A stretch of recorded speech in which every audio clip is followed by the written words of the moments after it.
Welcome to the video number 4। चलिए, हमने अभी तक 3 वीडियोस देख चुके हैं हम लोग मैथ्स के। तीसरा वीडियो में हमने ये पढ़ा था कि सेट्स में ऑपरेशन किस तरीके से परफॉर्म किए जाते हैं।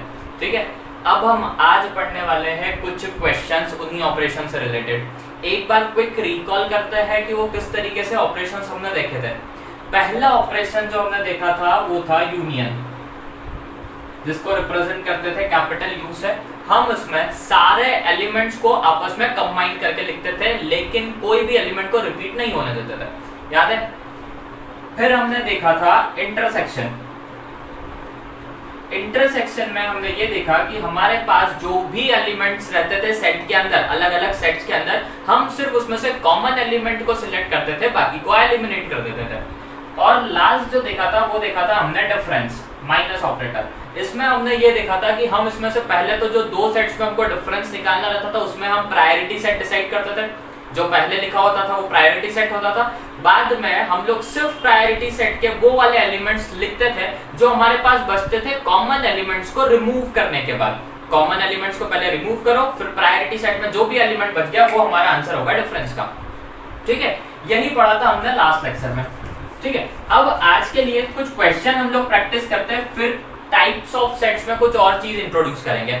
ठीक है, देखो एक सेट दिया हुआ है A जिसमें एलिमेंट्स है 3, 5, 7, 9, 11। B सेट है जिसमें एलिमेंट्स है 7, 9, 11, 13। C सेट है 11, 13, 15 और D सेट है 15, 17। ठीक है, हमको निकालना क्या है? A intersection B। पहला पार्ट A इंटरसेक्शन B, मतलब A और B में जो भी कॉमन चीज है वो लिख दो। देखो A और B में क्या क्या कॉमन दिख रहा है, तो 7, 9 और 11। तो यहां पर इसका आंसर हो गया 7, 9 और 11। फिर आते हैं हमारे नेक्स्ट पार्ट पे, B इंटरसेक्शन C। तो B और C में जो जो कॉमन है क्या क्या है? 11, 13, 11, 13। तो यहाँ का आंसर हो गया हमारा 11, 13। ठीक है, फिर अगला अपने पास में क्या है? A intersection C intersection D, मतलब A, C और D तीनों का इंटरसेक्शन। तो देखो A और C में पहले इंटरसेक्शन करते हैं। तो A और C में कॉमन कौन सा है? सिर्फ एक ही एलिमेंट है भैया, 11। ठीक है, तो यहाँ पर अपन ने क्या बोल दिया? एक 11। फिर अब उस 11 का वापस D के साथ में हमको इंटरसेक्शन करना है। तो हमारा आंसर A इंटरसेक्शन C में तो आ गया 11। अब D के साथ में अगर उसका इंटरसेक्शन करोगे तो आप देखो 11 और यहाँ लिखा है 15, 17। 11 और 15, 17 में कुछ भी कॉमन नहीं है। ठीक है, तो यहाँ पर ये जो हमारा पार्ट है ना, A intersection C intersection D, इसका आंसर आएगा 5। नल सेट हमने टाइप्स ऑफ सेट में देखा था, नल सेट, एम्प्टी सेट, जिसमें कोई सा भी एलिमेंट प्रेजेंट नहीं होता, तो उसको हम कैसे रिप्रेजेंट करते हैं? 5 से। तो A intersection C intersection D में हमको कोई एलिमेंट कॉमन में नहीं दिखा, इसलिए हम इसको क्या लिख देंगे? Null set, that is 5। Clear है? पहुंचे अगले इस पर। देखो A intersection B union C। देखो ध्यान से, पहले हम ब्रैकेट्स को सॉल्व करते हैं, बाद में बाकी का पोर्शन। पहले हम बताएंगे A इंटरसेक्शन B हम ऑलरेडी निकाल चुके, कितना आया था? 7, 9, 11। तो ये 7, 9, 11। फिर इसका इंटरसेक्शन है B यूनियन C के साथ। तो B और यूनियन C, मतलब B और C के एलिमेंट्स को कंबाइन करो। 7, 9, 11, 13, 11, 13, 15। तो कॉमन करके क्या आ जाएगा? ये कंबाइन करके 7, 9, 11, 13 और 15।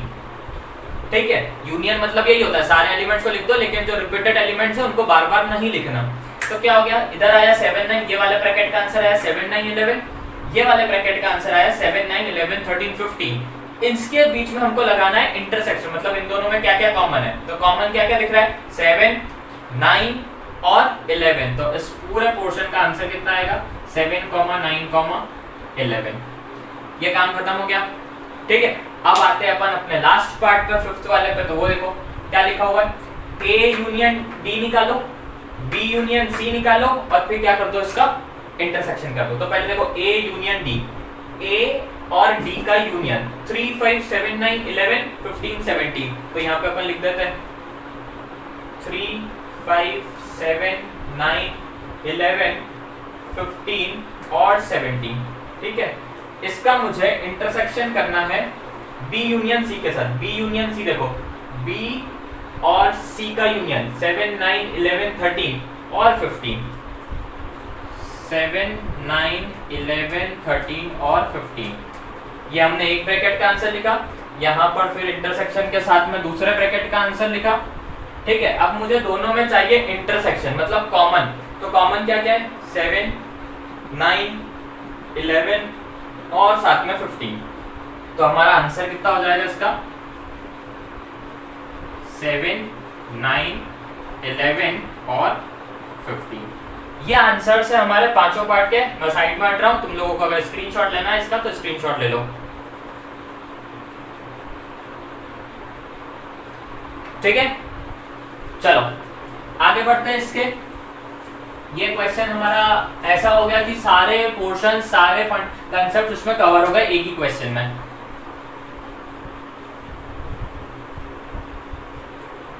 अब नेक्स्ट टॉपिक जो हमको देखना है वो ये देखना है कि हमारे सेट्स में एक और नई चीज होती है, दैट इज डिसजॉइंट सेट्स।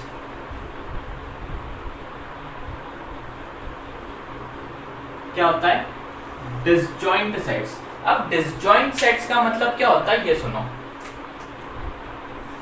मान लो मेरे पास एक सेट है A जिसके एलिमेंट्स है 1, 2, 3, 4 और एक सेट है B जिसके एलिमेंट्स है 5, 6 और 7। मेरे पास दो सेट्स अवेलेबल है। अब मैं क्या करने वाला हूं, इन दोनों सेट्स का निकालने वाला हूं इंटरसेक्शन।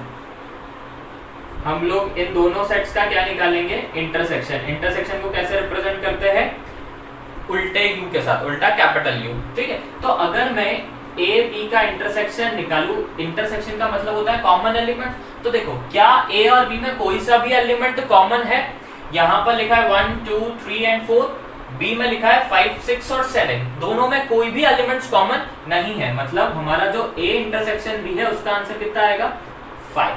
5 को कभी भी ब्रैकेट्स में नहीं लिखा जाता। ठीक है, तो ए इंटरसेक्शन बी का क्या आंसर आ गया, 5। यही हमारी कंडीशन होती है डिसजॉइंट सेट की, कि अगर आप दो सेट का इंटरसेक्शन निकालते हो और उस इंटरसेक्शन का आंसर 5 आ जाता है तो हम लोग क्या बोलेंगे, A and B are disjoint sets. ठीक है, अगर किसी भी दो सेट्स का इंटरसेक्शन 5 आ जाता है तो हम लोग बोलेंगे A and B are disjoint sets. ये वाला फंडा क्लियर है। ठीक है, चलो आगे आते हैं। और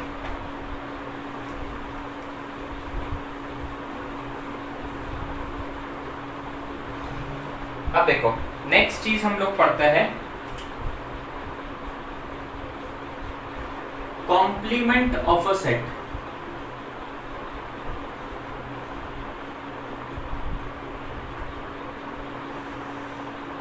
कॉम्प्लीमेंट ऑफ अ सेट। अब कॉम्प्लीमेंट क्या होता है ये ध्यान से देखना। एक सेट है मेरे पास कैपिटल यू जिसमें एलिमेंट में लिख रहा हूं 1, 2, 3, 4, 5। ठीक है, ये जो कैपिटल यू एक सेट है ना, इसको बोलते हैं यूनिवर्सल सेट।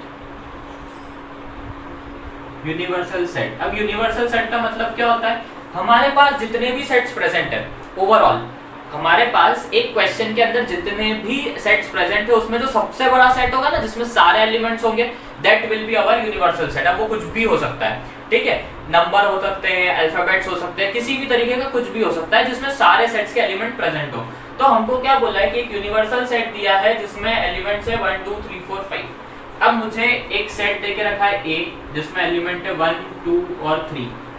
यूनिवर्सल में कितने थे, 1, 2, 3 और 4 और 5। ए में कितने हैं, 1, 2 और 3। अब मैं बताता हूँ कि कॉम्प्लीमेंट क्या होता है। कॉम्प्लीमेंट को हम डिनोट करते हैं ऐसे, या तो ए के ऊपर तुम ऐसा डैश लगा दो। ठीक है, कॉम्प्लीमेंट को कैसे रिप्रेजेंट करते हैं, ए के ऊपर क्या लगा देंगे हम, डैश लगा देंगे, या फिर इसमें ए बार इस तरीके से भी लिख सकते हो। ठीक है, हमने क्या लगाया, ए के ऊपर एक डैश लगाया, तो ये हो गया ए का कॉम्प्लीमेंट। ठीक है, ए का कॉम्प्लीमेंट। ठीक है, तो अब ए में कौन कौन से एलिमेंट्स थे, 1, 2, 3। यूनिवर्सल में थे 1, 2, 3 और 4 और 5। अब देखो ए को छोड़कर यूनिवर्सल सेट में जितने भी एलिमेंट्स बच गए, that will be complement of A. A में कौन कौन से थे, 1, 2, 3। तो अब यूनिवर्सल में और कितने बच गए, 4 और 5। तो ये 4 और 5 किस में आ जाएंगे, कॉम्प्लीमेंट में आ जाएंगे। ठीक है, elements present rather than the universal set in are known as complement। ठीक है, तो कॉम्प्लीमेंट क्या हो गया, यूनिवर्सल था ये a 1 2 3 4 5, a था 1 2 3, तो 1 2 3 को छोड़कर यूनिवर्सल में जितने भी बच गए हमारे पास में, ठीक है, कॉमन एलिमेंट्स को छोड़कर यूनिवर्सल सेट में जितने भी बच जाते हैं that are considered under complement of a set. ठीक है, हम इसको कॉम्प्लीमेंट ऑफ अ सेट के अंडर में कंसीडर करेंगे। क्लियर है ये complement of a set.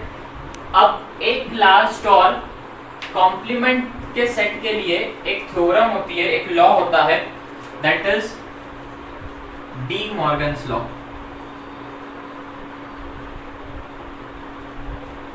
D Morgan's law के सिर्फ दो स्टेटमेंट होते हैं, वो दो स्टेटमेंट ही लिखना है बस। पहला स्टेटमेंट होता है ए यूनियन बी। अगर आप ए यूनियन बी का डैश करते हो तो ये होगा A dash intersection B dash. ठीक है, जब भी ये कॉम्प्लीमेंट का ब्रैकेट खुलता है तो ये जो यूनियन का साइड में ये इंटरसेक्शन में कन्वर्ट हो जाता है, इंटरसेक्शन होता है यूनियन में कन्वर्ट हो जाता है। हमारा क्या था, पहले ए यूनियन बी करना था और पूरे का डैश निकालना था, तो इसको हम सेपरेटली कैसे निकाल सकते हैं, पहले ए का डैश निकाल लो, बी का डैश निकाल लो, दोनों का इंटरसेक्शन कर दो, आंसर दोनों के सेम आएंगे। और इसी का एक उल्टा कि अगर ए इंटरसेक्शन बी का डैश है तो इसको लिख सकते हैं ए डैश यूनियन बी डैश। इसको नोट कर लो, स्क्रीनशॉट ले लो और फिर उस अपन आज की वीडियो खत्म करते हैं। ठीक है, थैंक यू।